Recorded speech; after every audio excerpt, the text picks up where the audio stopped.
Bonjour à toutes et bonjour à tous. Merci d'être ici présent pour assister à la conférence du professeur Michel Prieur. Michel Prieur est professeur émérite à la faculté de droit de Limoges. Il est le directeur scientifique du CRIDO, qui est le centre de recherche en droit de l'environnement attaché à cette faculté. Il est le fondateur de la revue juridique de l'environnement et le président du Centre international de droit comparé de l'environnement. Et Michel Prieur, c'est un honneur tout particulier de le recevoir. Il est considéré comme le père du droit de l'environnement en France. Il a beaucoup œuvré. Le grand-père. Beaucoup œuvré dans ce domaine, puis contribué activement aussi à faire changer le droit. Le professeur, c'est pas seulement celui qui commande, mais c'est celui qui veut faire avancer le droit. Et continue, Michel, à essayer de transmettre des idées neuves. Vous connaissez les principes du droit de l'environnement tels qu'ils ont été développés à Rio. Ils ont été intégrés en droit québécois, notamment avec la loi sur le développement durable. Mais on se rend compte que l'environnement souffre toujours, que le droit n'est pas suffisant pour protéger l'environnement, il se dégrade.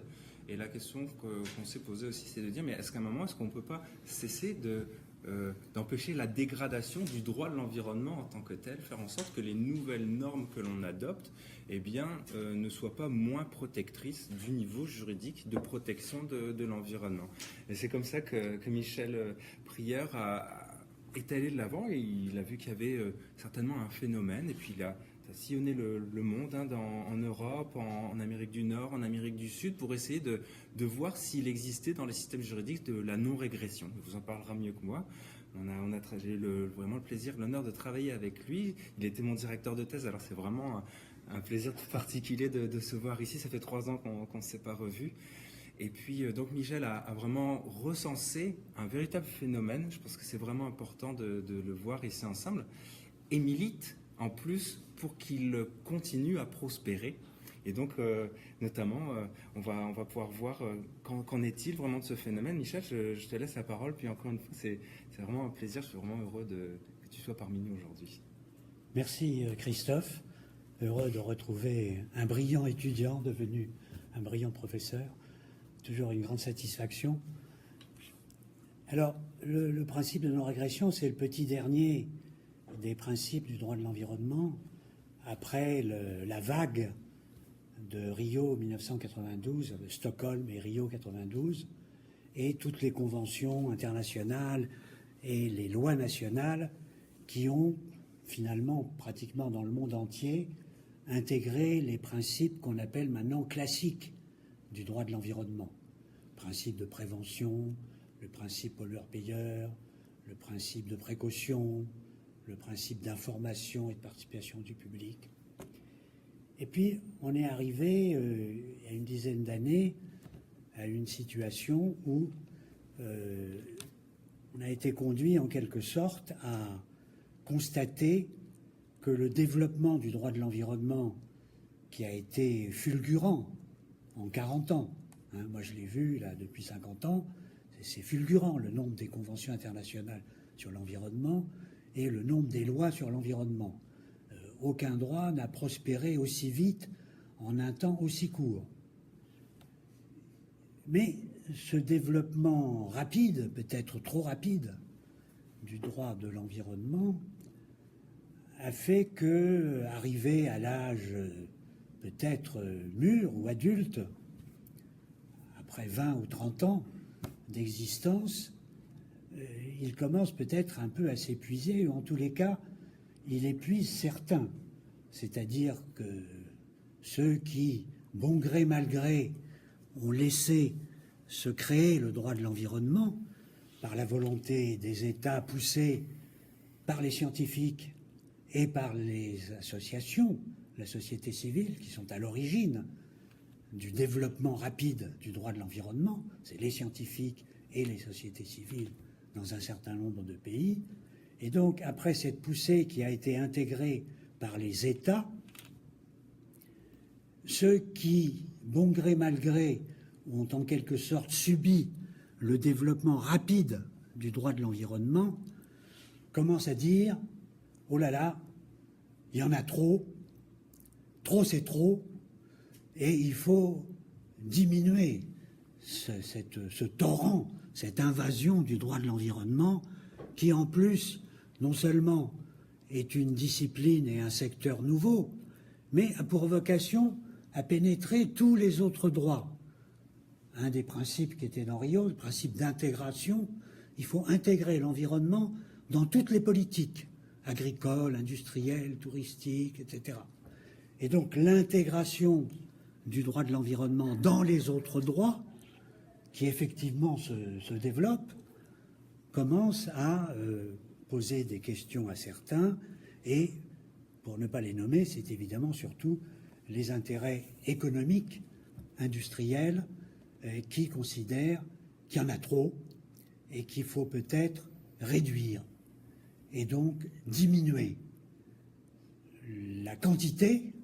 Et quand on diminue la quantité, on diminue aussi la qualité. Alors, je me trompe, c'est là qu'il faut appuyer. Ouais. C'est bon. Et donc on a constaté depuis 2010 à peu près que le droit est menacé de régression, c'est-à-dire de recul, de disparition ou bien de diminution dans les niveaux, les standards qui ont été mis en place. Et il y a 3 grandes raisons qui expliquent ce menace de régression: des raisons politiques, des raisons économiques et des raisons juridiques. Des raisons politiques, les hommes politiques qui fabriquent le droit, dans les parlements et dans les exécutifs, sont aussi un peu débordés. On dit qu'il y a trop de droits, que tout nouveau gouvernement fait de nouvelles lois, de nouveaux décrets pour marquer son passage, mais pour répondre normalement à des nécessités. Et donc, une volonté de simplifier le droit apparaît en général dans toutes les branches du droit, mais en particulier sur l'environnement, parce que c'est le petit dernier. Alors le petit dernier, ce sera peut-être plus facile de le faire taire. Et donc simplifier le droit, c'est ce qu'on appelle un phénomène qu'on a connu il y a une vingtaine d'années aussi, la dérégulation. On diminue le nombre de règles. Et une raison politique pour diminuer ou changer le nombre de règles, c'est évidemment la démocratie, les changements de majorité. Une majorité favorable à l'environnement peut être suivie par une majorité moins favorable à l'environnement. Et à ce moment-là, le nouveau pouvoir politique va dire, bon, on en profite pour déréguler, pour diminuer et réduire le nombre de règles. Raison économique, la crise économique des années 90 aussi a été telle que les entreprises, même s'il y a eu le greenwashing partout, tout le monde s'est peint en vert pour montrer sa bonne volonté d'appliquer les politiques de l'environnement. À un certain moment, ils ont trouvé que ça coûtait trop cher de réduire les pollutions et qu'on était peut-être arrivé à un niveau suffisant, qu'il ne fallait pas chercher à réduire plus. Et puis des raisons juridiques, alors qui pour les juristes sont évidemment les plus importantes. C'est le principe de la souveraineté de la loi. Tout ce qu'une loi a fait, une autre loi peut le défaire. C'est le principe classique, traditionnel du droit. Une loi peut être modifiée ou abrogée au nom de la souveraineté du Parlement et de la souveraineté de la loi. Et donc l'abrogation des lois antérieures est une règle classique en droit. Et si on arrive en disant « Ah non, non, les règles de droit de l'environnement, on ne peut pas les abroger, ou on ne peut pas les supprimer, ou on ne peut pas les réduire », on se heurte évidemment à la théorie générale du droit, selon laquelle la loi est souveraine et que ce qu'une loi a fait, une autre loi peut le défaire. Et donc, on va s'attaquer à toutes ces raisons, parce que l'environnement, ce n'est pas quelque chose d'ordinaire, ce n'est pas une politique ordinaire. C'est une politique qui domine les sociétés depuis une quarantaine d'années et qui, voilà, ça y est, j'y suis, et qui, depuis peu de temps, se heurte à des exemples concrets de régression. Alors, je suis désolé de donner comme exemple le Canada, mais historiquement, c'est le premier qui a donné le mauvais exemple en droit international en 2011 en dénonçant le protocole de Kyoto. C'est la première fois qu'un État, en droit de l'environnement et dans une convention internationale de l'environnement, disait « Ah ben non, je me retire, j'abandonne ». Et donc c'est une régression de dénoncer un traité international, monsieur. On intervient là. Oui, c'est enregistré, je ne sais pas comment ça se passe. Juste pour savoir, est-ce que vous m'autorisez à photographier la conférence, à prendre des photos de l'exposé? Oui, sans problème. Donc ça, c'est un premier exemple. Le deuxième, en 2013, Convention sur la désertification. Le Canada décide de dénoncer. Alors c'est l'acte, l'annonce politique de dénonciation. Je ne suis pas allé voir, je laisse aux spécialistes canadiens de voir. Après, il y a des délais de mise en œuvre, et ça prend 1, 2 ou 3 ans, etc.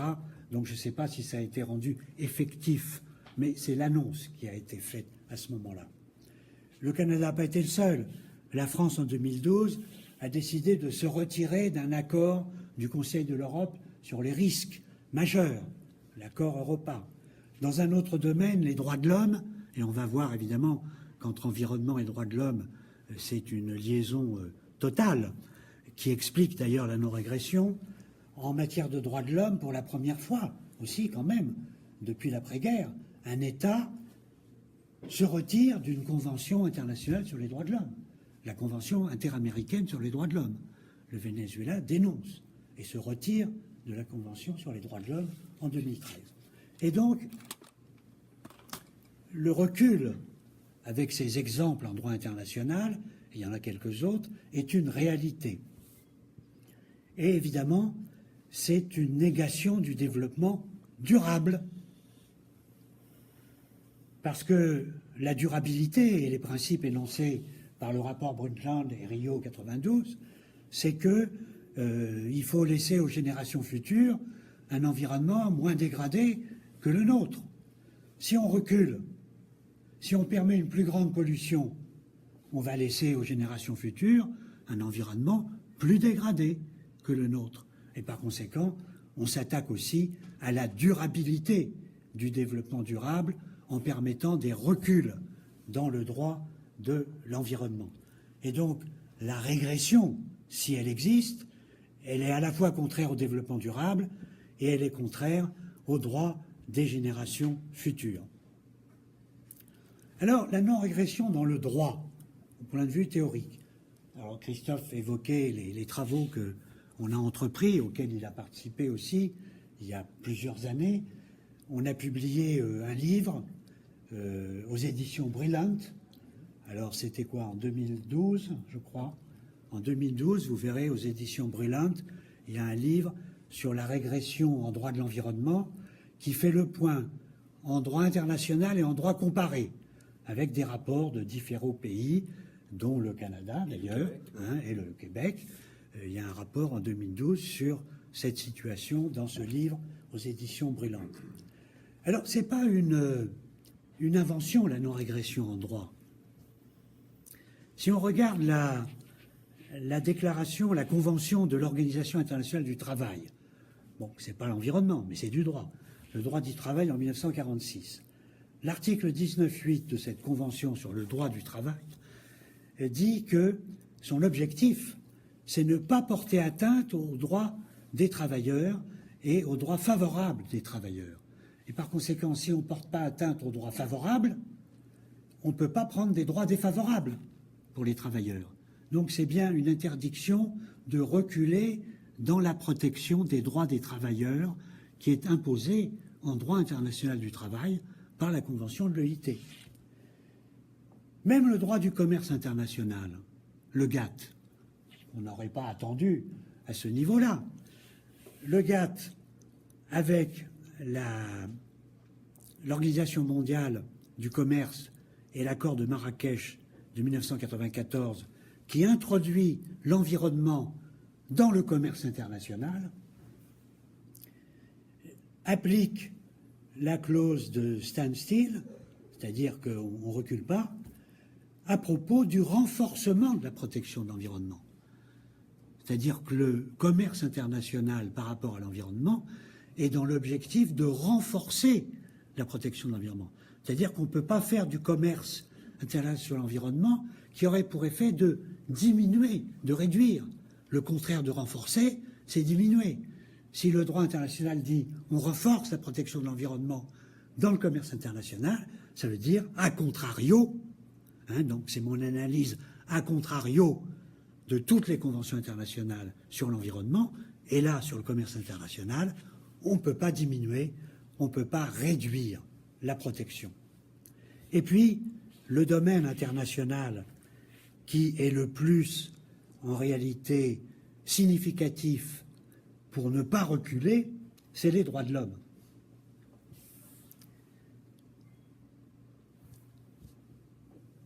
Alors, voyons quelques exemples en droit de l'environnement et ensuite dans les droits de l'homme. En droit de l'environnement, je pourrais vous citer toutes les conventions internationales sur le droit de l'environnement. Il y en a combien? Près de 200. Toutes disent qu'elles ont pour objectif, et c'est un objectif juridique, c'est pas du discours, c'est dans l'article 1, l'article 2, la protection, l'amélioration, le renforcement de la protection de l'environnement. Toutes les conventions sur l'environnement. Amélioration, protection, renforcement. Et donc, si vous appliquez ces conventions sur l'environnement en les interprétant à contrario, elles interdisent la diminution et la réduction de la protection de l'environnement. Exemple d'une convention bilatérale parmi d'autres, la convention sur le fleuve Uruguay entre l'Argentine et l'Uruguay, qui est une vieille convention des années 72, après Stockholm. Elle dit, dans le texte de la convention, que les États s'engagent à ne pas abaisser les normes qu'ils ont fixées, et même à ne pas abaisser les sanctions, même le droit pénal de l'environnement, interdit de le diminuer. Dans une convention universelle, la convention sur la diversité biologique de Rio 92, impose aux États de maintenir en vigueur les dispositions nécessaires pour protéger les espèces. Et donc, si on réduit la protection des espèces, on viole la Convention sur la diversité biologique par une régression.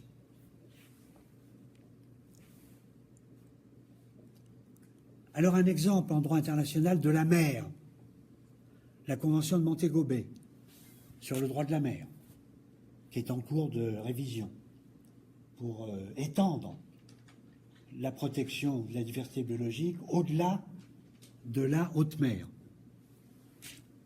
L'article 311.6.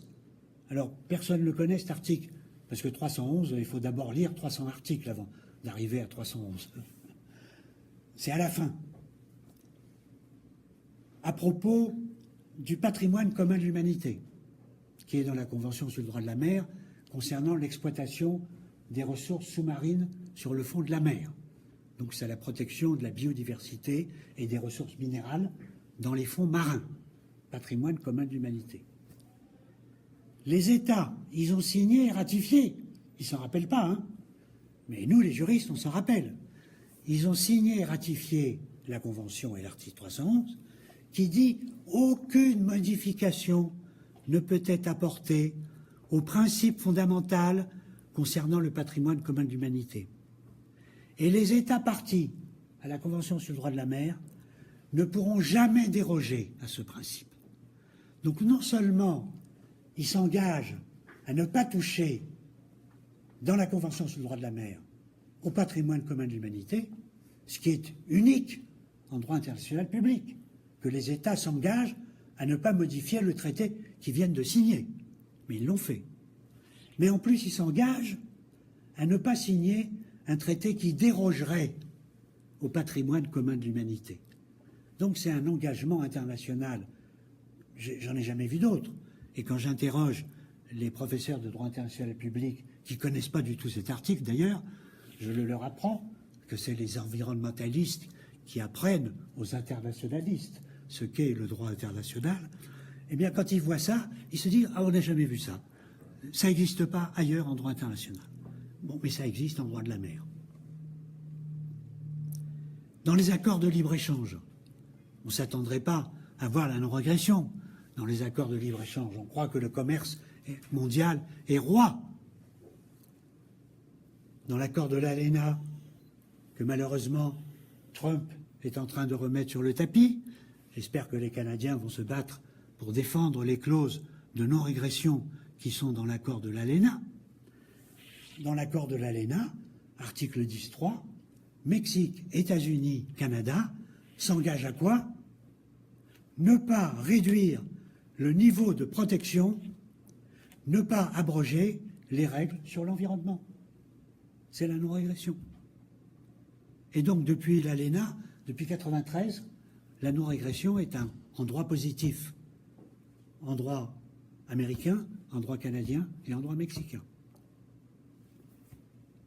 Et si vous prenez tous les autres États, tous les autres accords de libre-échange qui ont été signés depuis, presque sur le modèle de l'ALENA, c'est presque du copier-coller, le Canada avec des pays tiers, l'Union européenne avec des pays tiers, les États-Unis avec la Corée du Sud, la Colombie, etc. Dans tous les accords de libre-échange depuis 1993, il y a dans le chapitre environnement, qui est au milieu de 40 chapitres, dans le chapitre environnement, qui est un petit chapitre, mais qui existe, les États s'engagent à ne pas réduire les normes, à maintenir les niveaux de protection. Est-ce qu'un tribunal, quelque part, a entériné ce principe? Eh bien, faudrait-il encore que des plaideurs l'invoquent, que des avocats l'invoquent devant un tribunal canadien, américain, mexicain. Là, je vous laisse chercher la jurisprudence. Je ne sais pas s'il y en a, je ne crois pas qu'il y en ait beaucoup. Ça, c'est une autre affaire. C'est implementation. En Europe, les accords de libre... Alors, il faut savoir que l'Union européenne n'est compétente pour signer des accords de libre-échange que depuis les accords de Lisbonne. Donc, c'est très récent. Avant, c'était chaque État. Et donc, on re-signe des nouveaux accords. Donc, il n'y a pas encore de mise en œuvre concrète, si vous voulez. C'est en train de se faire. Mais le modèle, c'est l'ALENA. C'est le modèle de tous les accords de libre-échange commercial. Alors, je disais qu'il y a plein d'exemples en droit international de l'environnement, du commerce international, de droit de la mer sur la non-régression, mais en réalité, l'élément juridique le plus fort pour fonder, pour justifier, en théorie du droit et en droit applicable, la non-régression, c'est les droits de l'homme. Et là, manifestement, les droits de l'homme viennent renforcer le poids du droit de l'environnement. Et vous savez très bien que depuis une quinzaine d'années, les liens entre droits de l'homme et droits de l'environnement sont de plus en plus grands. À l'heure actuelle, il y a près de 100 constitutions dans le monde, c'est-à-dire plus de la moitié des États, qui ont le droit de l'homme à l'environnement dans la Constitution, donc qui est un principe fondamental des droits nationaux, qui a 4 conventions internationales qui reconnaissent le droit de l'homme à l'environnement, 4 conventions régionales, donc c'est déjà du droit positif, à la fois international et national, qu'il y a un droit de l'homme à l'environnement, en plus des droits de l'homme classiques existants. Et donc l'environnement fait partie désormais des droits de l'homme, aussi bien en droit national qu'en droit international. Alors ça, il faut bien se le mettre dans la tête, parce que ça veut dire qu'on va pouvoir appliquer à l'environnement des thèses, des principes, des théories qui s'appliquaient jusqu'alors qu'aux droits de l'homme, puisque l'environnement est un droit de l'homme. Et parmi ces principes des droits de l'homme qu'on va pouvoir appliquer à l'environnement, c'est la non-régression. Si vous regardez, pas simplement la Déclaration universelle des droits de l'homme, qui n'a pas de force contraignante, mais les 2 pactes de 1966, qui sont des pactes juridiques contraignants, le pacte sur les droits civils et politiques et le pacte sur les droits économiques, sociaux et culturels. Dans ces 2 traités internationaux universels sur les droits de l'homme, comme d'ailleurs dans d'autres conventions sur les droits de l'homme, mais sectorielles, il y a l'idée, deux idées, d'améliorer progressivement l'exercice des droits. Ce n'est pas du jour au lendemain qu'on met en place, qu'on met en œuvre. On laisse aux États le droit, le temps de s'adapter, parce que pour mettre en place les droits de l'homme, il y a des évolutions historiques, culturelles, économiques, sociales. Bon, donc ce n'est pas du jour au lendemain. Application progressive. Donc pour le droit à l'environnement aussi, on ne va pas demander d'appliquer aussi vite le droit de l'homme à l'environnement au Burkina Faso qu'à la France, parce que l'évolution économique, sociale et culturelle ne se fait pas à la même vitesse. Donc ça, c'est assurer progressivement l'application des droits de l'homme. Et puis, l'autre idée, c'est amélioration constante. Amélioration constante, qui est le même vocabulaire que dans les traités sur l'environnement. Amélioration constante de la protection de l'environnement, amélioration constante de la protection des droits de l'homme. C'est-à-dire que les droits de l'homme, c'est quelque chose qui se définit par progrès. Ça doit toujours être plus, pas moins.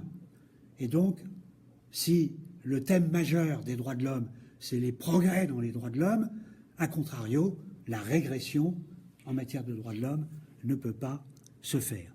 Et les comités des Nations Unies à Genève, qui sont chargés de l'implementation, du suivi de la mise en œuvre, du bon respect des conventions sur les droits de l'homme, les comités sur les droits économiques sociaux, les comités sur les droits civils et politiques, ces comités qui sont les organes, pas juridictionnels, ce n'est pas des juridictions, mais les organes, je ne sais pas comment ils appellent, administratifs, de surveillance de l'application des droits de l'homme à l'échelle de l'ONU, ces comités qui peuvent être saisis par les États ou saisis par vous ou moi, puisque c'est là le grand progrès des droits de l'homme en droit international, c'est le standing, c'est que n'importe qui peut saisir un organe pour réclamer l'application du droit.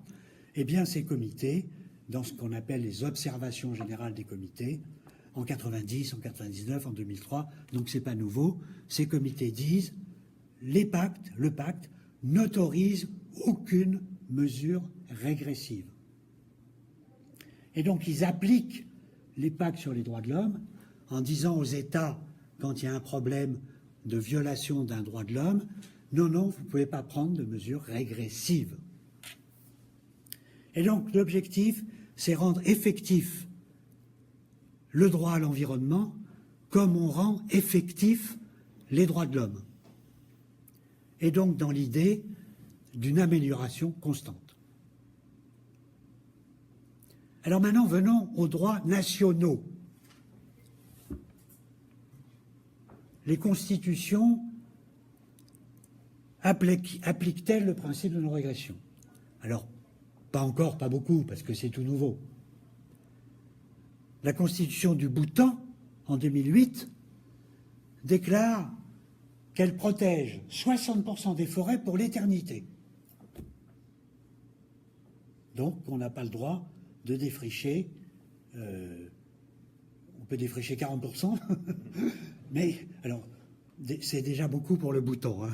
Le Bhoutan est un pays forestier, donc 60%, ils se sont donné une bonne marge pour pouvoir défricher. Mais il y aura 60% intouchables. Non-régression, intouchables. Les constitutions de l'Équateur, qui est le pays le plus progressiste en matière d'environnement, constitution de 2008, a plein d'articles sur la non-régression. Elle dit non, environnement, on ne touche pas.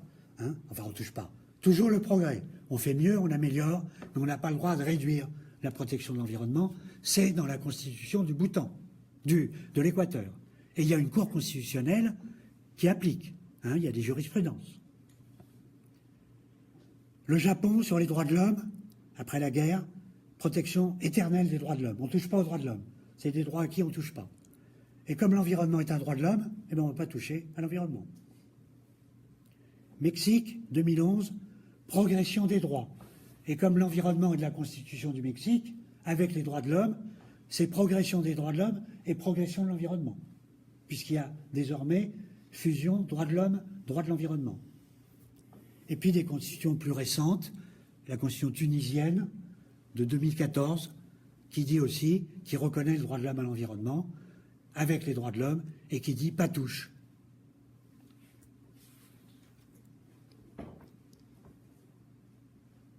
Dans les lois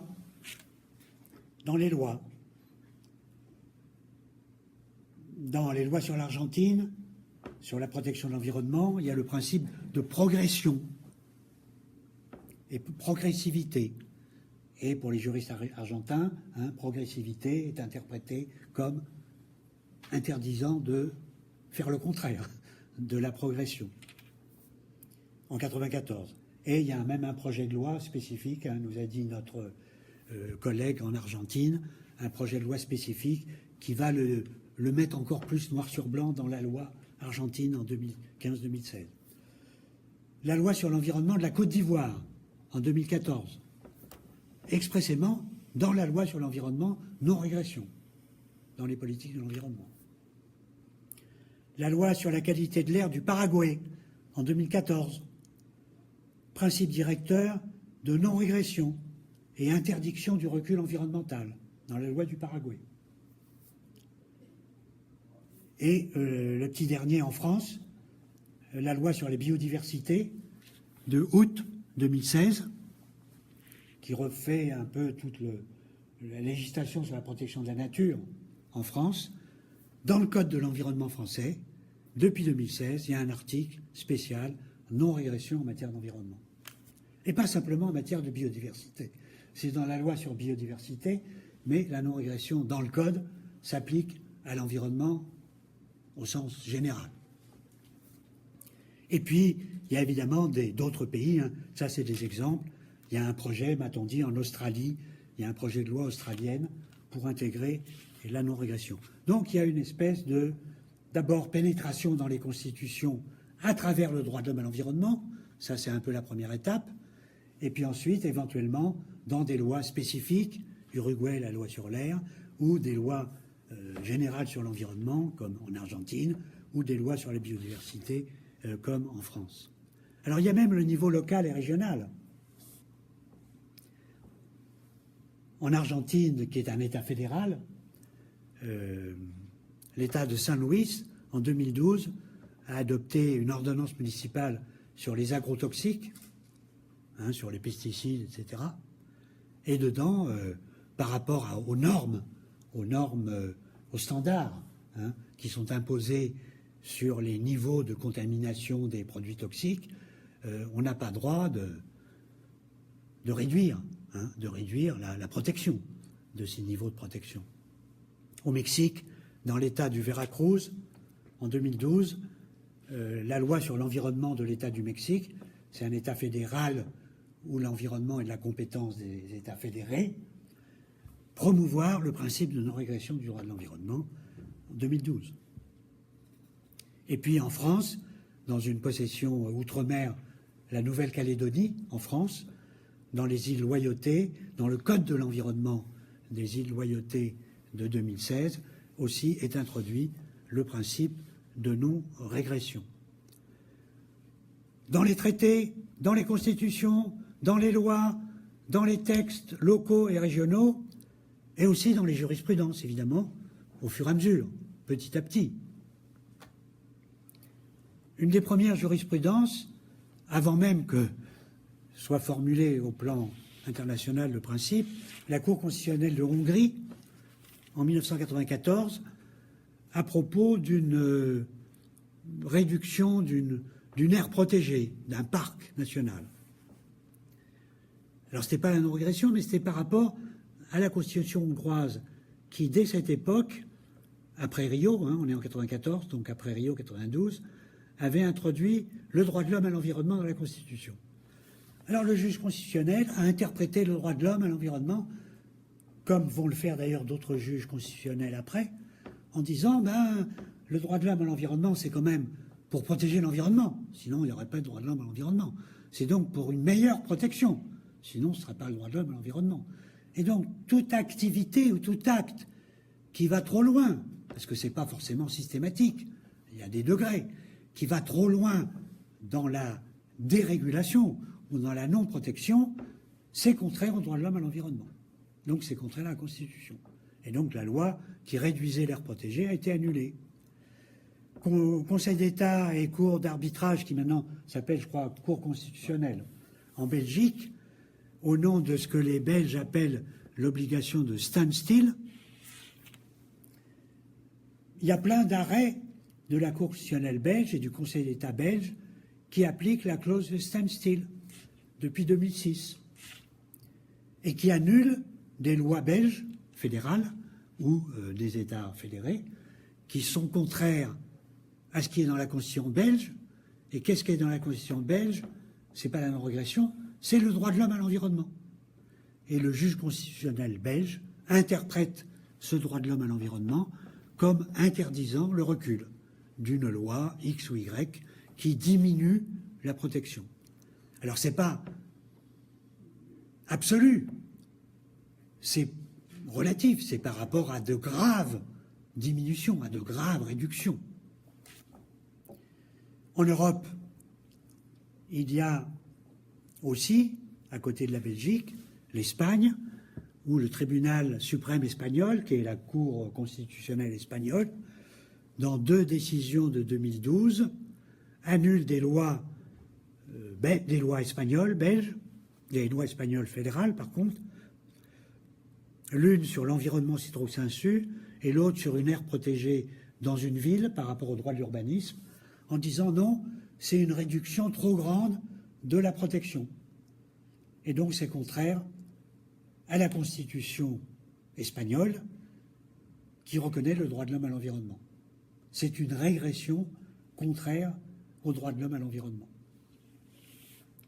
Et puis le Conseil constitutionnel français, qui ne s'est pas prononcé sur un contentieux proprement dit, mais qui s'est prononcé sur la loi sur la biodiversité, il a été saisi a priori pour voir si le principe de non-régression introduit dans la loi française est contraire ou non à la Constitution française, à un principe de la Constitution française. C'était la question qui était posée au juge constitutionnel français, et notamment dans le recours, on disait oui, il y a la non-régression, c'est du bavardage, c'est pas une règle de droit, c'est un principe soft, c'est de la soft law, c'est pas contraignant, etc. Donc on disait c'est pas une norme juridique dans le recours. Et le Conseil constitutionnel dit si, c'est du droit, c'est du vrai droit, c'est contraignant, c'est une règle qui peut s'appliquer, qui s'appliquera peut-être ou pas, mais c'est une règle juridique, contraignante. Donc il a, en quelque sorte, le juge constitutionnel français, donné sa bénédiction sur la constitutionnalité du principe de non-régression, d'abord, et sur le fait que c'était une norme juridique, et pas du bavardage. Alors j'aime bien citer, et encore 5 minutes, j'aime bien citer un exemple qui est politique et juridique. C'est la non-régression consacrée par un référendum. Et c'est en Californie, aux États-Unis, un référendum de 2011 à propos d'un projet de loi. Vous savez qu'aux États-Unis, les États fédérés ont beaucoup de compétences en matière d'environnement. Et donc un projet de loi avait été initié à l'initiative des compagnies pétrolières de Californie, parce que la Californie est un des États américains qui a les lois sur la pollution, sur la lutte contre la pollution atmosphérique les plus sévères, plus sévères que les normes fédérales. Et donc il y a une loi, la loi AB32 de 2006 de Californie. La loi AB32 2006 de Californie, en fait, applique le protocole de Kyoto, alors que les États-Unis n'ont pas signé ni ratifié, évidemment, le protocole de Kyoto. Donc les États fédérés américains, il n'y a pas que Californie, vont plus loin que l'État américain dans la protection de l'environnement, puisque l'État, lui, il ratifie pas beaucoup de conventions internationales, et il les dénonce même, puisqu'on vient de voir que Trump vient de se retirer de l'UNESCO, on aura tout vu. Bon. Et donc, là, la Californie, très en pointe pour la protection de l'environnement, à une loi très progressiste sur la protection de l'environnement. Et donc, selon le système américain, initiative d'un groupe, les groupes pétroliers, qui demandent l'abrogation de cette loi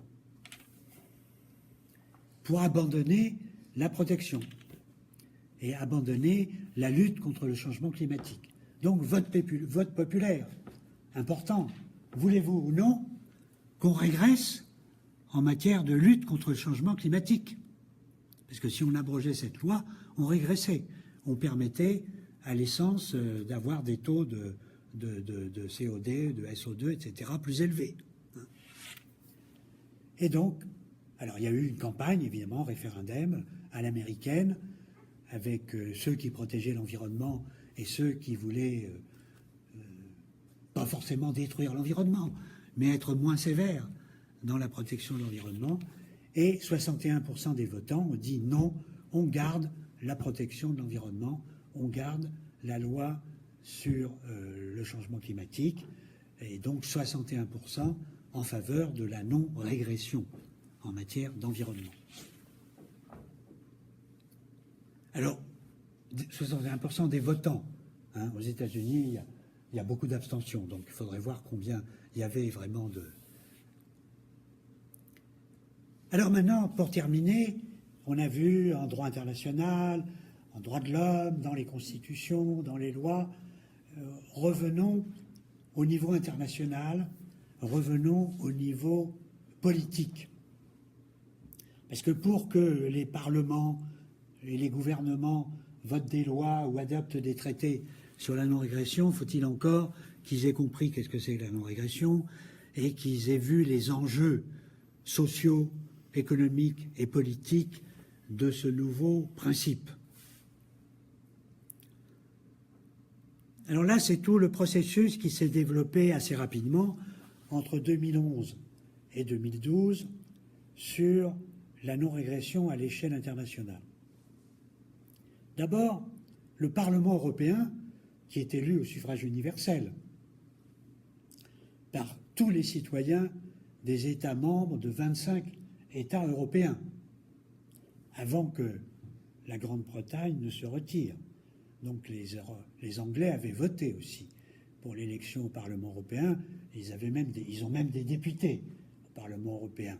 Ce qui est assez extraordinaire, c'est que la majorité de ces députés demandaient de sortir de l'Union européenne.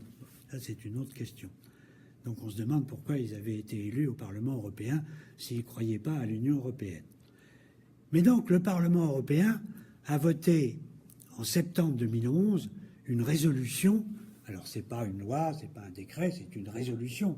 Donc c'est un acte politique, mais voté à la majorité des députés qui ne représentent pas les États, qui représentent les peuples, les citoyens européens. Voté à la majorité, donc ça veut dire quoi la majorité? À la fois les gens de droite et les gens de gauche, pour simplifier, et les écologistes, puisqu'au Parlement européen, il y a un gros groupe parlementaire vert. Mais ils n'ont pas la majorité. La majorité est plutôt droite, centre-droit, et puis la gauche et les Verts. Et donc voté par tout le monde en vue de Rio plus 20. C'était en quelque sorte l'énoncé politique du Parlement européen. Qu'est-ce qu'on veut à Rio plus 20 lors de la négociation politique, diplomatique de la conférence de 2012. Et donc il y avait tout un tas de propositions, de demandes des élus européens. Et dans le paragraphe 97 de cette résolution, les élus européens demandent qu'on introduise au niveau international le principe de non-régression comme dans le domaine des droits de l'homme. Et donc, montrant que droit de l'homme, droit à l'environnement, même combat, c'est la même chose, et donc il faut appliquer les mêmes principes au droit à l'environnement qu'on applique aux droits de l'homme. Et vous savez qu'au niveau européen, les droits de l'homme sont particulièrement historiquement importants, puisque c'est la source de la première convention régionale européenne des droits de l'homme, la Convention européenne des droits de l'homme, en 1950. Ensuite, le Brésil, organisateur de la Convention de Rio 92, pays d'accueil de la Convention de 92, était, comme tous les États, fin 91, obligé de faire un rapport à l'ONU en disant voilà nos vœux, nos souhaits pour la conférence de Rio +20. Voilà ce qu'on voudrait qu'il soit décidé et débattu par tous les États du monde en juin 2012. Et donc tous les États envoyaient un rapport à l'ONU. Et donc le Brésil a envoyé son rapport, et dans son rapport, le Brésil disait on réclame la proclamation de la non-régression en matière d'environnement. Les États francophones, dont le Québec et le Canada et la France, les États francophones, dans la réunion des États francophones de l'Organisation internationale de la francophonie le 13 février 2012, à Lyon, qui aussi a débattu les États francophones de ce qu'ils voulaient au niveau international à Rio +20, les États francophones ont rédigé l'appel de Lyon de la francophonie pour Rio +20, qui est un document qui énonce tout un tas de demandes. Et dans ce document de l'OIF, les États francophones demandent la reconnaissance à Rio +20 de la non-régression en matière d'environnement.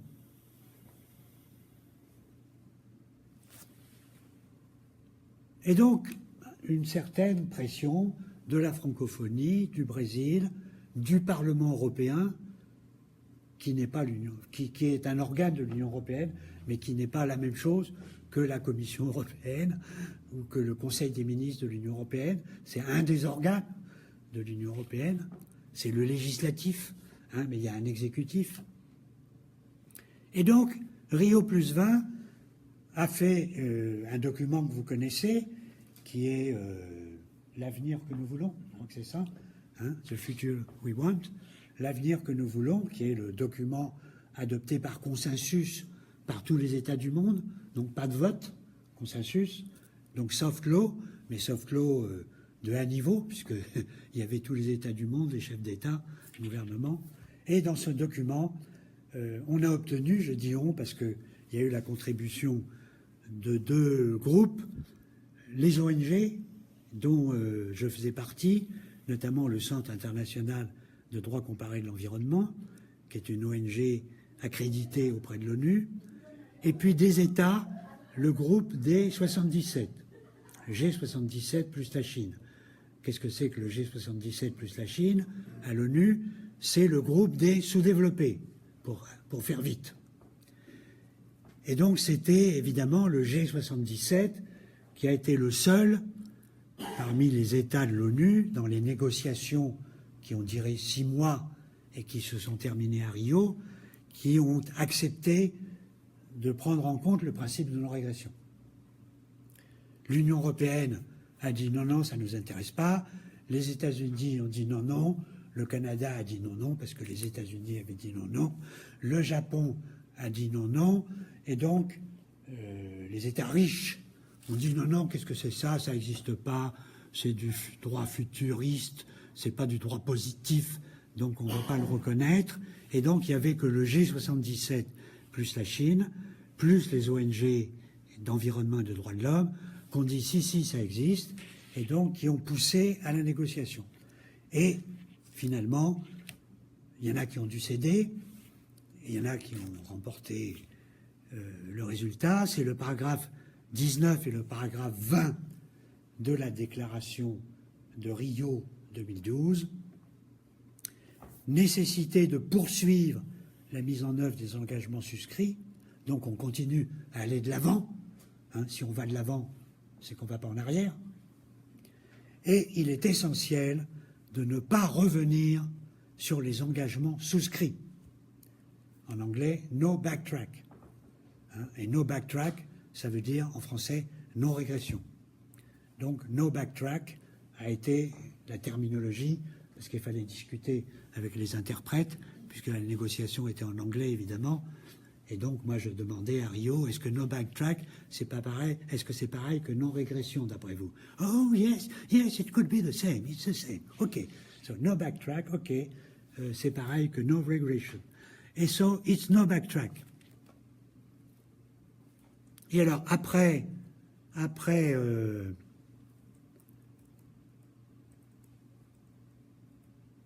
vais retrouver mon dernier. Après Rio plus 20, ça continue après Rio plus 20. Je veux dire que la non-régression ne s'arrête pas à Rio plus 20 au niveau international.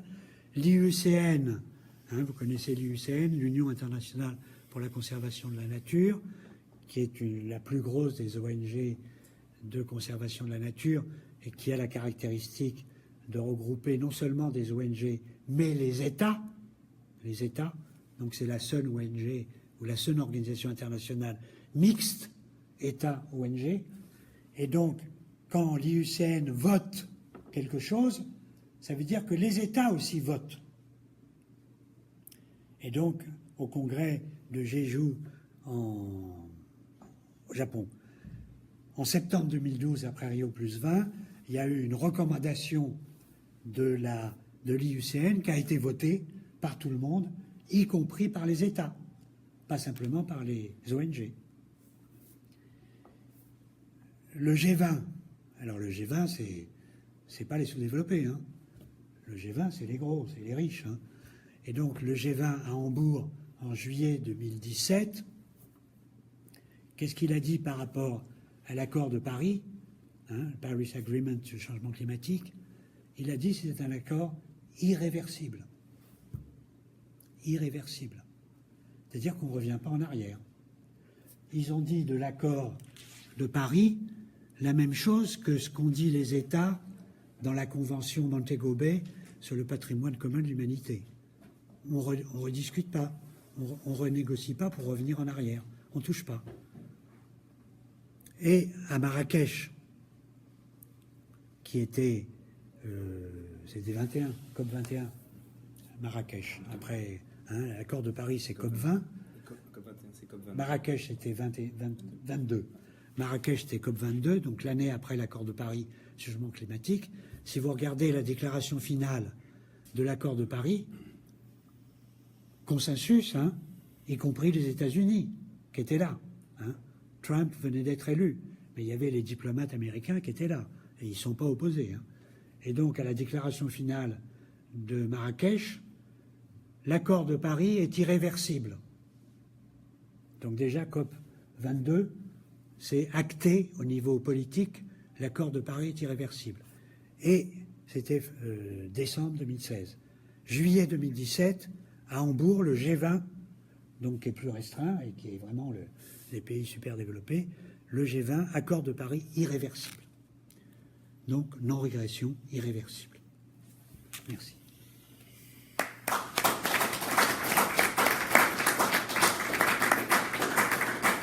Merci Michel. C'est un véritable travail de fourmi d'avoir pu décortiquer autant de normes dans toutes les juridictions, droit international.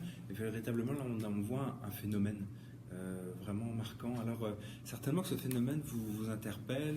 Vous avez peut-être des commentaires ou des questions. Alors, c'est vraiment le moment d'échanger. Alors ça, c'est la conclusion, vous pouvez lire. Mais elle répète ce que j'ai dit. Ouais. Oui. Monsieur le Pape. J'aimerais revenir peut-être sur le principe de non-régression devant les tribunaux constitutionnels.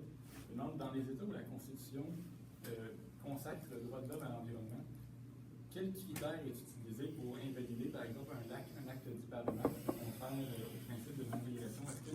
Autrement dit, est-ce que toute régression est inconstitutionnelle, même si elle abroge une norme qui excédait le minimum requis pour assurer le respect du droit de l'homme à l'environnement, ou est-ce qu'il faut faire une démonstration supplémentaire que la régression porte réellement atteinte à un droit fondamental? Oui, oui.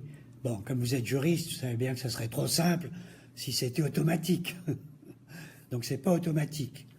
Et le principe n'a pas un effet absolu, automatique. Il a un effet relatif. Et il faut par conséquent démontrer, justifier. Et donc ça va être en quelque sorte les principes traditionnels qu'appliquent les juges en matière d'environnement, d'ailleurs, pour apprécier les dommages à l'environnement ou pour apprécier les violations de règles sur l'environnement, ça va être notamment le principe de proportionnalité. On va mesurer, en quelque sorte, les avantages et les inconvénients. Le principe de proportionnalité. Donc, on va voir si la loi décide de réduire la surface de tel parc national. On va voir si le statut de ce parc national, d'abord, disait il est interdit d'y toucher. Bon, ça, alors à ce moment-là, ça va être facile. Ça sera automatique en disant vous l'avez réduit alors que l'acte créateur disait que c'était intouchable, donc il y a eu régression et violation directe du statut du parc.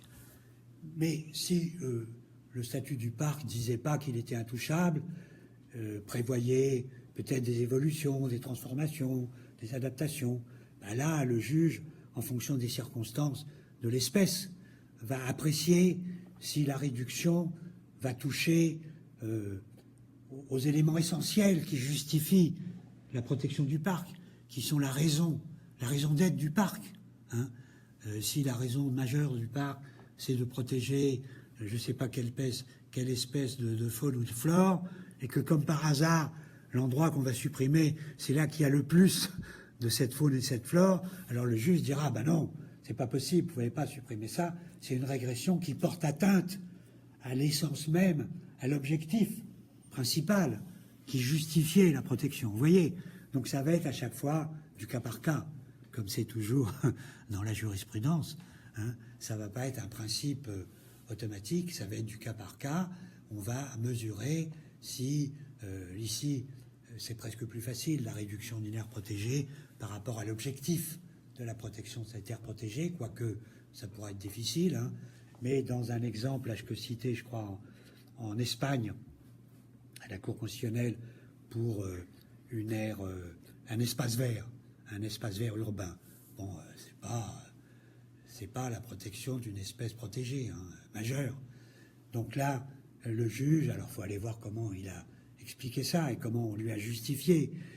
Il considère que ça contribue à la bonne santé de la population urbaine et que donc ça représente un intérêt général, un intérêt général suffisamment grand pour qu'on n'y touche pas.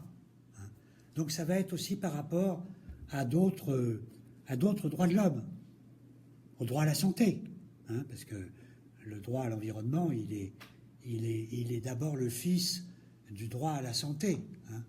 Et donc, quand vous allez pouvoir justifier que la régression va porter directement atteinte au droit à la santé, ça va être très facile de justifier et de faire affirmer la non-régression interdite, si ça porte atteinte au droit à la santé.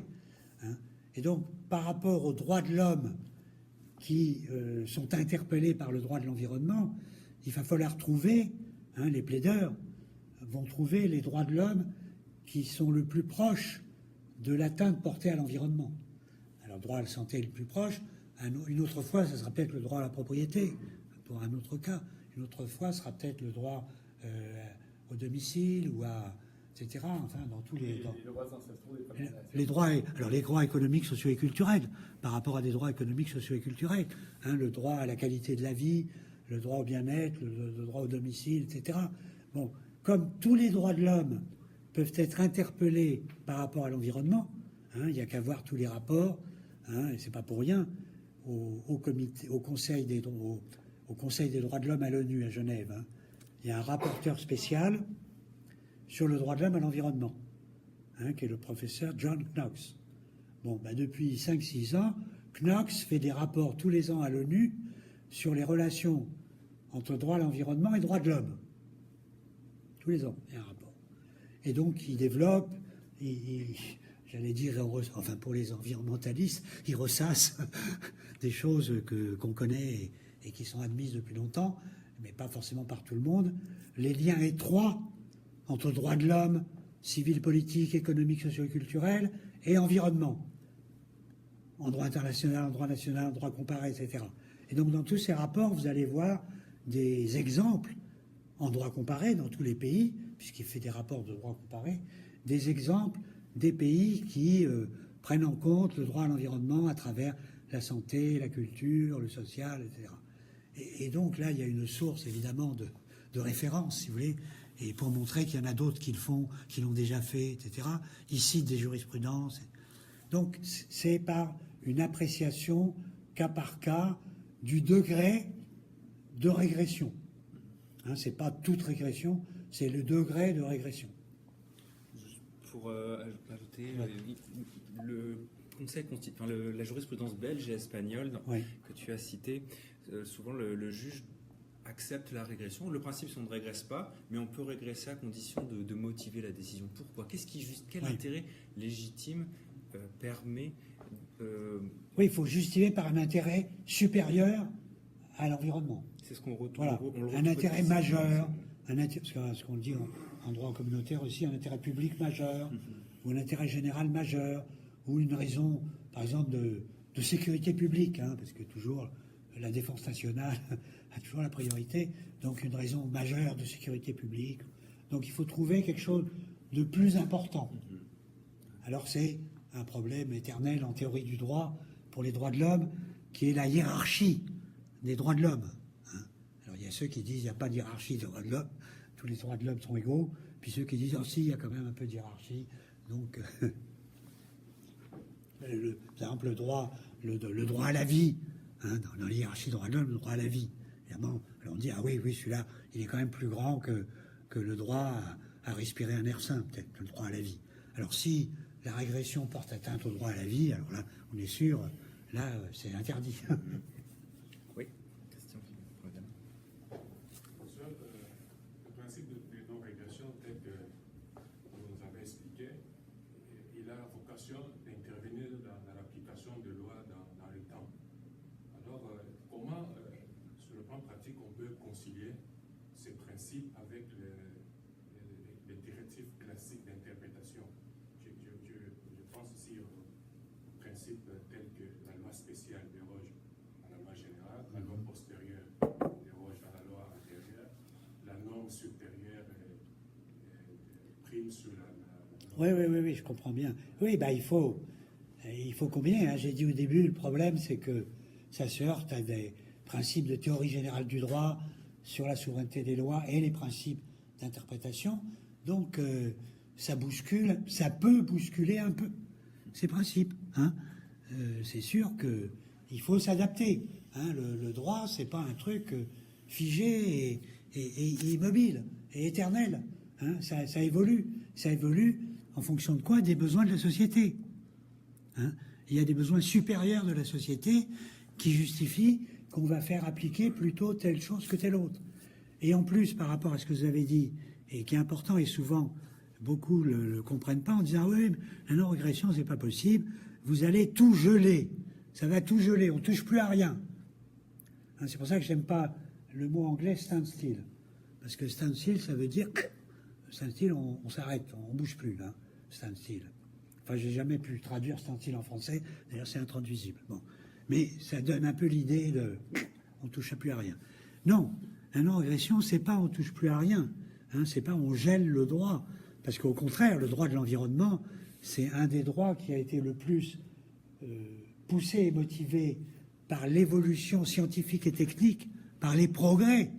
Le droit de l'environnement, on se bat toujours à propos de la principe de précaution. Hein, le droit de l'environnement, c'est pas un droit de recul, c'est un droit de progrès permanent. Il faut s'adapter au progrès scientifique. Alors exemple, et souvent l'argument qu'on me dit, oui, mais avec le principe de non-régression, si tout à coup demain les scientifiques découvrent que, je ne sais plus quelle espèce, n'importe quelle espèce, vous me donnez n'importe quelle espèce protégée, hein, n'a plus besoin d'être protégée parce que y en a trop. Elles deviennent des espèces envahissantes. Elles étaient des espèces protégées, mais on les a tellement protégées qu'elles sont maintenant envahissantes, hein, et qu'elles vont porter atteinte au développement, à la santé, etc. Alors, au nom de la non-régression, on va plus toucher, elles seront protégées toute leur vie. Ben non, c'est tellement absurde que c'est évident que non. Hein, le principe de progression ne gèle pas le droit de l'environnement. Si on découvre scientifiquement que cette espèce protégée n'a plus besoin d'être protégée, on abroge la règle qui la protège et on fait une nouvelle règle de droit. Ce n'est pas une régression, c'est une adaptation du droit, pas au changement climatique, mais au changement scientifique, au changement de l'évolution des espèces. Hein. Le droit de l'environnement, ce n'est pas un droit mort, c'est un droit vivant qui s'adapte à l'évolution du changement climatique, du changement biologique, du changement écologique. Hein. Donc il ne faut pas confondre la non-régression du droit par rapport à l'objectif de protection plus grande et puis des situations où effectivement l'évolution scientifique demande de ne plus mettre cette espèce sur la liste des espèces protégées. Il n'y a pas de contradiction. Pensez-vous que les nouveaux accords de libre-échange, notamment avec la FCG et l'ouverture de nouveaux marchés commerciaux, ne contreviennent-ils pas aux prévisions de l'accord de Paris, notamment sur la migration? Bon, ça, c'est la grosse affaire. Hein. Vous avez pu voir probablement que l'accord de libre-échange entre le Canada et l'Union européenne, qui a été signé, qui est entré en vigueur il n'y a pas longtemps,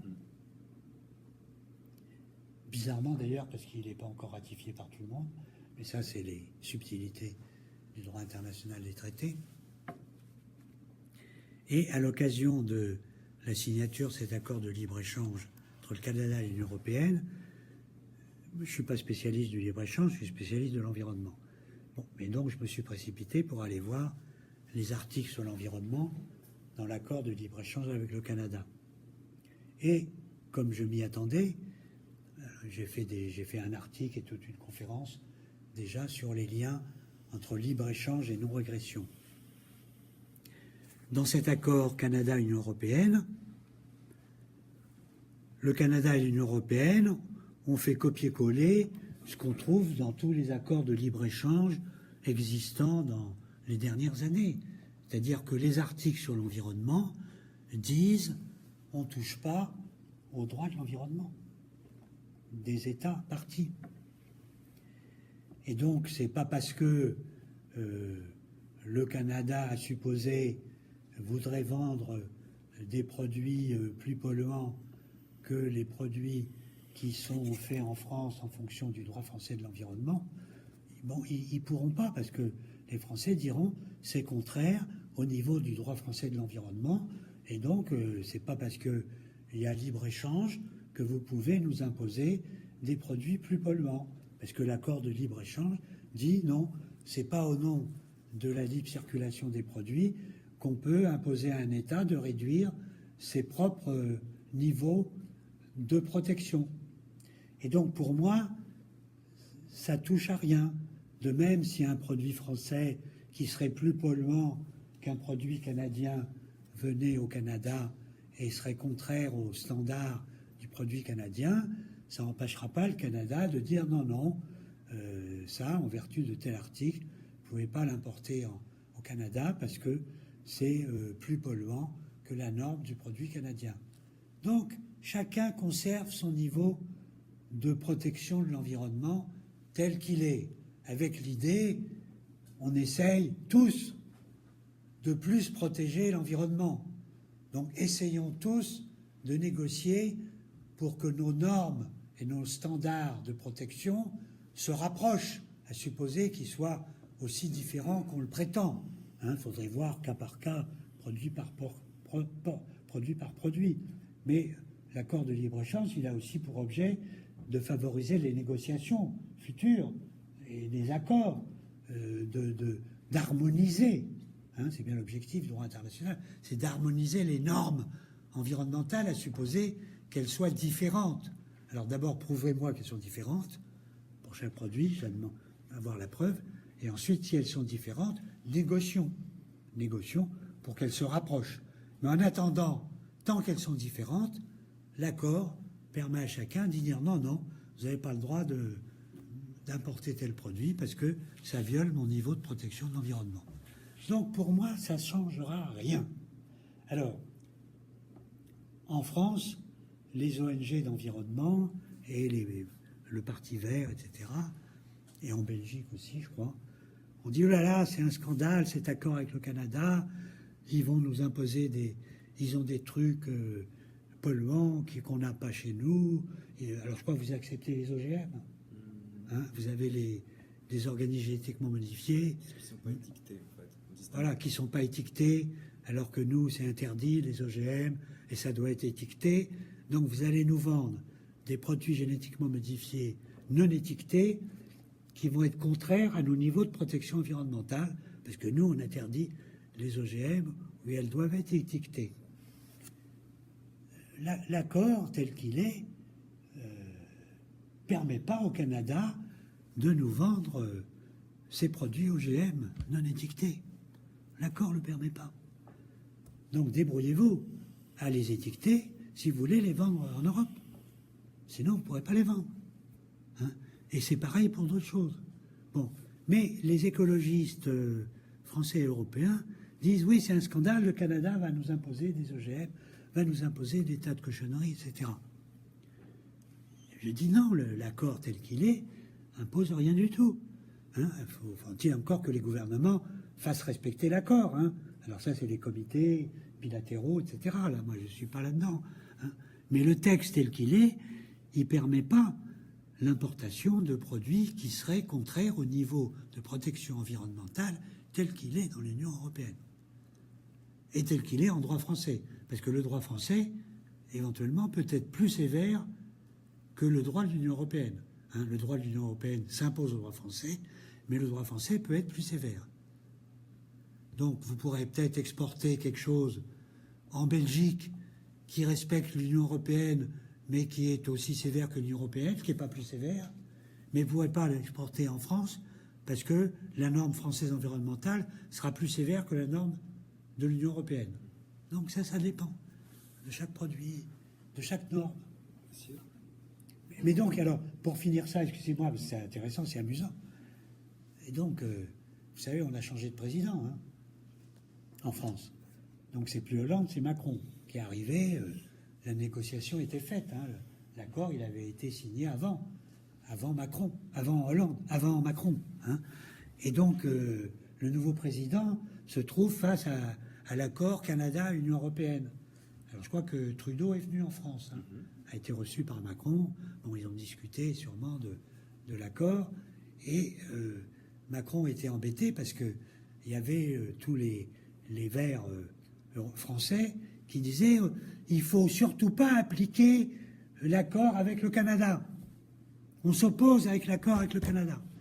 Et donc, c'était un enjeu politique hein, pour Macron, pour s'opposer à l'accord avec le Canada, en disant qu'est-ce que je vais faire avec ce truc, l'accord avec le Canada, qui doit être ratifié par le Parlement européen. Il ne l'est pas encore. Hein. Il n'a pas encore été ratifié par le Parlement européen. Alors, peut-être qu'avant, il est peut-être ratifié avant par le Parlement français. Et les États qui doivent le ratifier. Voilà, donc le Parlement français. Oui, Parlement belge. Parlement belge. Et les États fédérés voilà, de Belgique qui sont les plus opposés. Hein. Bon, alors le Parlement français, il a sa majorité avec Macron, donc il ratifiera assez facilement. Mais politiquement, avec les écologistes, c'est pas facile, parce que dans le gouvernement Macron, il y a un ministre de l'écologie qui est un super vert, hein, qui est M. Nicolas Hulot, qui est un vert. Hein. Donc Hulot, il va avoir du mal à accepter la ratification si tous les verts disent ratifier l'accord avec le Canada, c'est contraire à l'environnement. Et alors c'est pour ça que Macron a demandé au mois de juillet, je crois, à un groupe d'experts présidé, évidemment pas par un juriste, présidé par une économiste, mais ils sont sympas les économistes. Simplement, c'est qu'ils ne sont pas juristes. Et donc, présidé par une économiste qui a fait un groupe de travail et le gouvernement lui a demandé montrer que l'accord avec le Canada n'est pas contraire à l'environnement. Alors, dans ce groupe, il y avait des économistes, il y avait quelques juristes, et malheureusement, je ne crois pas qu'il y avait des juristes de l'environnement. C'était des juristes spécialistes du commerce international qui ne comprennent rien à l'environnement, qui sont peut-être très forts sur le commerce international, mais pas sur l'environnement. Donc c'est ça qui est terrible, hein. C'est d'arriver à la pluridisciplinarité dans les comités politiques du gouvernement, hein, parce que chaque secteur a son état d'esprit, a ses connaissances, a ses groupes de pression, etc., hein. Et les économistes, ils ne pensent pas comme les environnementalistes, et les économistes de l'environnement, ils ne pensent pas comme les juristes de l'environnement, etc. Bon, bref, ce comité a fait son rapport. Tu l'as vu, non? Il est accessible, hein, par Internet. Il faut le voir, hein. Bon, j'ai essayé de le voir, j'ai essayé de comprendre, j'ai essayé de voir ce qu'il disait sur le droit. Bon, moi, j'avais envoyé tout de suite à cette collègue mon rapport que j'ai fait sur droit de l'environnement et accord de libre-échange, mes trucs que j'avais fait pour le colloque de Strasbourg, etc. Donc, je lui ai envoyé toute ma démonstration, comme quoi on peut juridiquement démontrer que dans les accords de libre-échange, on protège bien le droit de l'environnement. C'est simple. Il suffit de lire les articles et d'être juriste. Bon. Alors, elle dit, mais c'est mal dit, que oui, c'est pas contraire, etc. Mais bon, si j'avais rédigé le rapport, je l'aurais pas rédigé comme ça. Et en tous les cas, je ne sais pas ce que le gouvernement va en tirer comme argumentaire pour dire oui, on peut signer, ratifier, ça ne viole pas le droit de l'environnement. Mais allez voir ce rapport, discutez-en avec vos collègues spécialistes des accords de libre-échange, parce que c'est encore aussi une autre philosophie. Discutez-en avec vos accords économistes, vos collègues économistes, hein, pour voir est-ce que oui ou non ces accords admettent qu'un État membre, un État partie, peut s'opposer à une importation au nom de la non-régression. J'ai pas la réponse. Comment est-ce que la norme internationale, le droit de l'homme à l'environnement, comment est-ce que ça l'a pénétré dans l'ordre constitutionnel français? Ah ben ça pénètre très simplement par deux choses, par trois choses. Par le fait que la France est partie aux conventions internationales sur les droits de l'homme, donc tous les droits de l'homme interprétés comme pouvant s'appliquer à l'environnement, que la France est partie à la Convention européenne des droits de l'homme, et la Convention européenne des droits de l'homme est interprétée par la Cour de Strasbourg des juges des droits de l'homme en matière d'environnement, hein, depuis 20 ans, depuis l'arrêt au Lopez Ostra de 1994, les juges européens des droits de l'homme de Strasbourg interprètent la Convention européenne comme s'appliquant à l'environnement. Et donc, la France applique la jurisprudence de la Cour européenne des droits de l'homme. Et 4, la France est partie à la Convention d'Aarhus, qui est une convention sur l'information, la participation, l'accès à la justice en matière d'environnement. Et dans cette convention d'Aarhus, il y a un article 2, ou 1, je ne sais plus, sur le droit de l'homme à l'environnement. Et la France a ratifié cette convention. Et donc, le droit de l'homme à l'environnement fait partie du droit positif français par la convention d'Aarhus, par l'interprétation des droits de l'homme. Comment? Est-ce que la France est un État moniste ou dualiste? Est un État moniste. Moniste. Un État moniste. Oui. Mais avec des jurisprudences, des tribunaux plus subtils que ça, mais le principe, c'est moniste.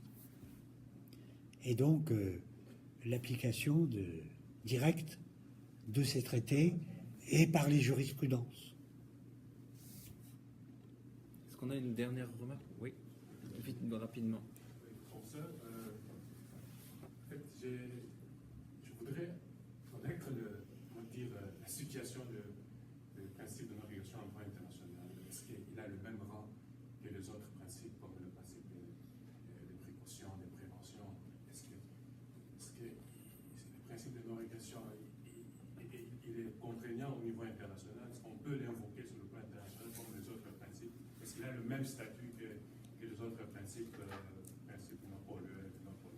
Ben, d'abord, les autres principes, au niveau du plan international, on pourra vous dire que c'est des principes non contraignants, ou pas.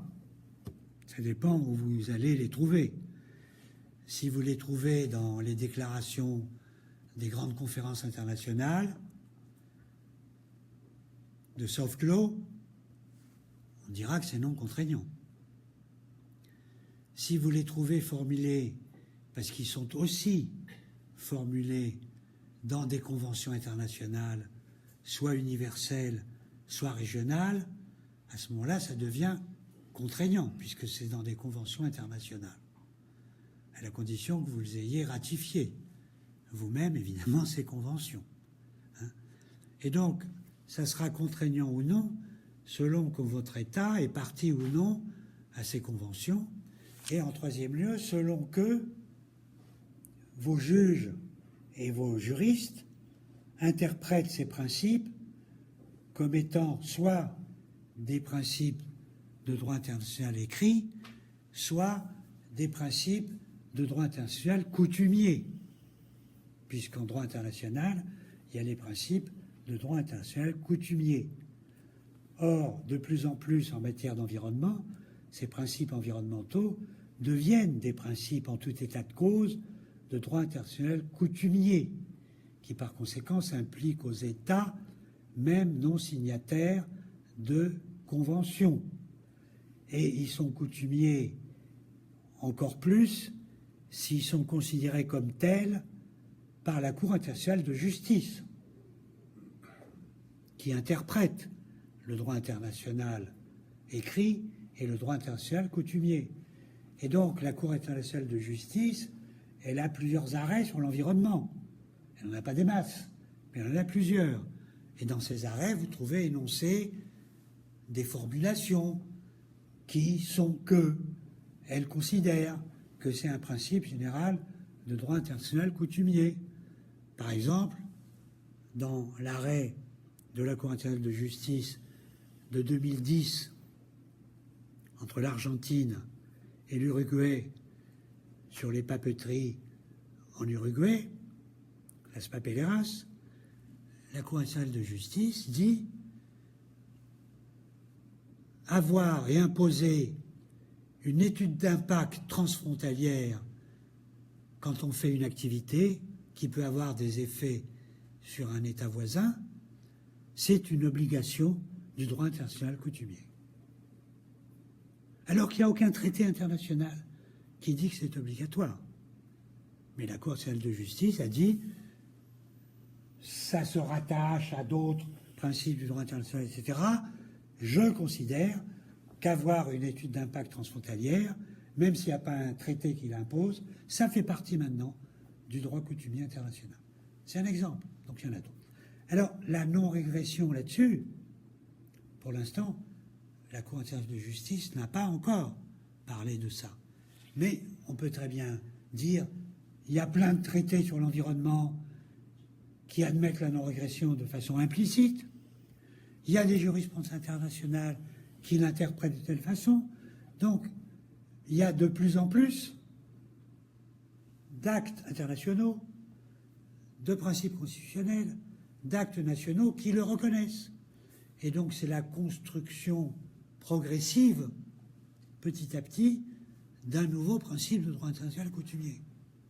Et, dernier exemple, et qui viennent à la fois du soft law et du hard law. Quand le G20 à Hambourg dit la Convention de Paris sur le climat est irréversible, bon, c'est du soft law, mais c'est quelque chose de plus pour dire une convention sur l'environnement, on ne recule pas. C'est irréversible. Comme les États l'ont dit à Rio +20, on ne recule pas dans les engagements sur l'environnement. Plus ils le répètent, la coutume internationale, c'est la répétition par tous les États des mêmes idées, des mêmes principes. Donc plus on le répète, plus ça devient du droit coutumier international. Et dernier exemple, et on s'arrête là, pour montrer que c'est une contribution aussi à la répétition internationale, une recommandation du Conseil de l'Europe. Le Conseil de l'Europe, c'est une organisation internationale, intergouvernementale. L'exécutif du Conseil de l'Europe, c'est le comité des ministres. C'est tous les États, ils sont combien? 45, 46, les États membres du Conseil de l'Europe en Europe. 46 États. Dans un comité qui prennent une recommandation. Bon, une recommandation du comité des ministres de 46 États, c'est pas du hard law, c'est du soft law. Mais c'est du soft law un peu solide, hein, parce que c'est 46 États européens qui sont d'accord sur quelque chose.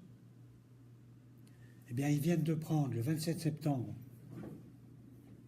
2017, une recommandation sur les liens entre droits de l'homme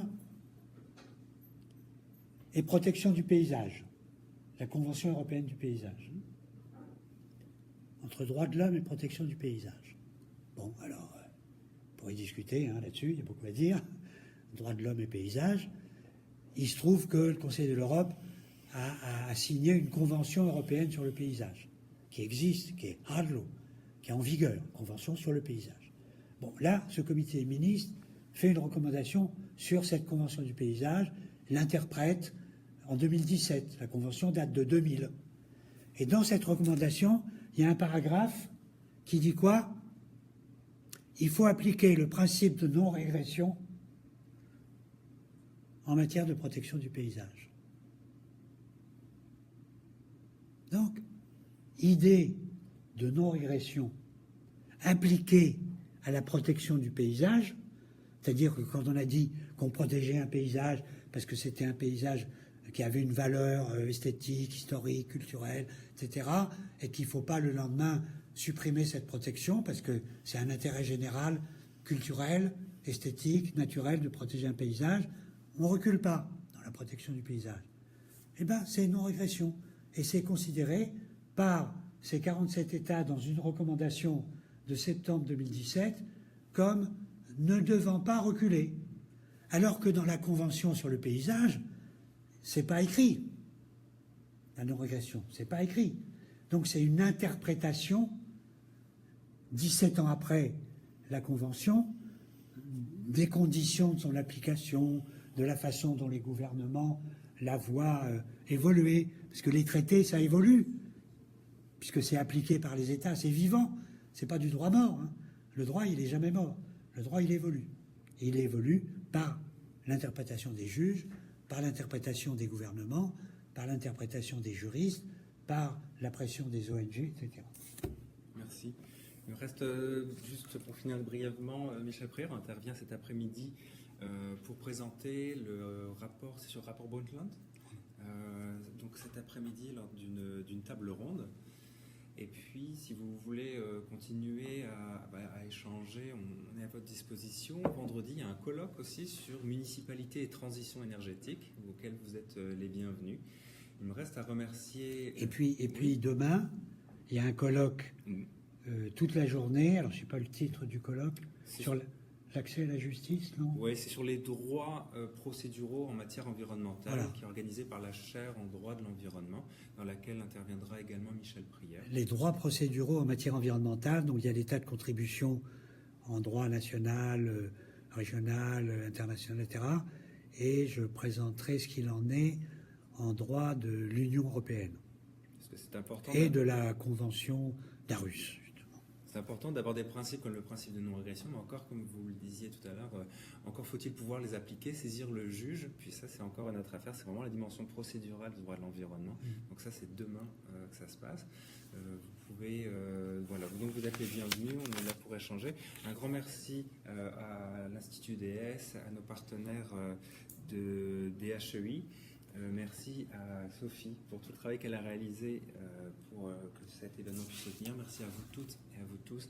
Et enfin, un grand merci encore Michel.